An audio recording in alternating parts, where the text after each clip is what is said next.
Hola a todos, se acerca la próxima declaración del impuesto sobre el patrimonio y una de las cuestiones que ha sido resuelta recientemente por el Tribunal Supremo, porque suscitaba cierta polémica, es la referida a qué deudas de IRPF es posible consignar en el impuesto sobre el patrimonio como deudas deducibles a efecto de reducir la base imponible y por tanto la cuota finalmente ingresada. Bueno, pues la ley de impuesto sobre el patrimonio grava el patrimonio neto del contribuyente, entendido como la diferencia entre los bienes que tenga el contribuyente y las cargas y deudas deducibles. En el ámbito de las deudas deducibles, lo relevante es que estas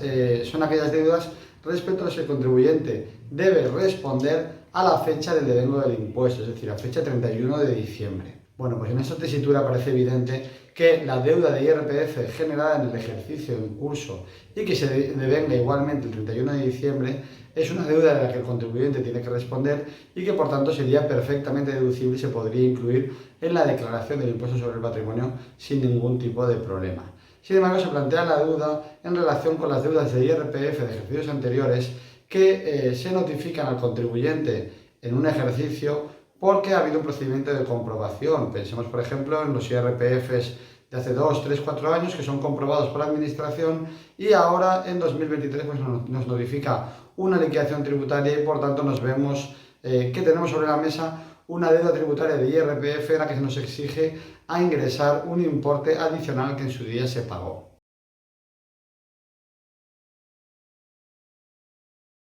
Bueno, pues el criterio del Tribunal Supremo en estos casos es que deben darse dos requisitos para que estas deudas de IRPF de ejercicios anteriores sean deducibles en el impuesto sobre el patrimonio. En primer lugar, tenemos que estar ante una deuda que sea firme, y es que si se ha interpuesto un recurso, cabe la posibilidad de que esa deuda finalmente sea anulada y por tanto para el Tribunal Supremo esta posibilidad de anulación de la liquidación determinaría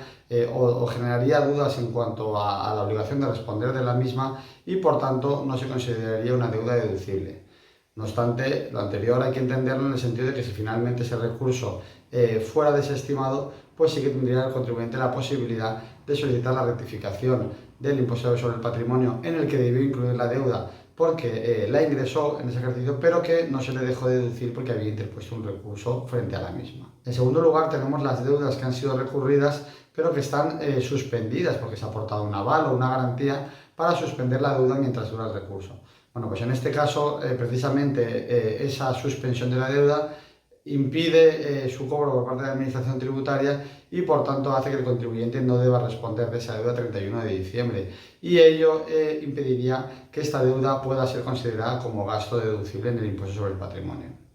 Ello no quita, como antes indicado, que finalmente el recurso se perdiera y la suspensión se levantara y hubiera que pagar la deuda, pues esa deuda deducible, si a 31 de diciembre de un ejercicio posterior existe la obligación de pagar en un nuevo plazo abierto en voluntaria esa deuda de un IRPF anterior, pudiera deducirse en ese ejercicio posterior.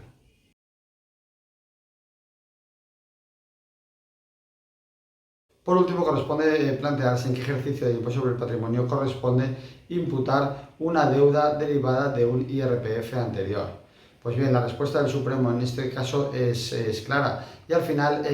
la deuda deducible en el impuesto sobre el patrimonio debe imputarse en el ejercicio en el que sea exigible. Ello resolviendo un supuesto en el que un contribuyente pretendía deducirse en el impuesto sobre el patrimonio deudas liquidadas por la Administración de IRPF de años anteriores, pero que sin embargo estas liquidaciones se le habían notificado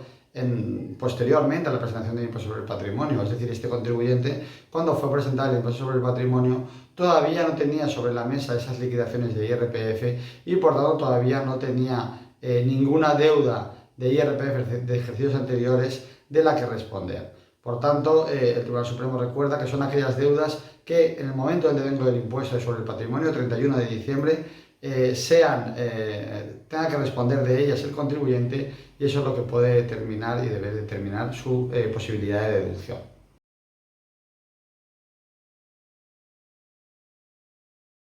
Indicar por último que todo lo anterior es perfectamente aplicable al nuevo impuesto sobre solidaridad y las grandes fortunas, ello teniendo en cuenta que estamos ante una especie de impuesto sobre el patrimonio ampliado para contribuyentes con patrimonios netos de más de 3 millones de euros, pero en los que se permite igualmente deducir las deudas de las que tenga que responder el contribuyente el 31 de diciembre y por tanto también las deudas de IRPF del ejercicio en curso y también las de ejercicios anteriores cuando se cumplan los requisitos que antes he indicado, es decir, por un lado que la deuda sea firme porque no se haya recurrido y en segundo lugar que la deuda no esté suspendida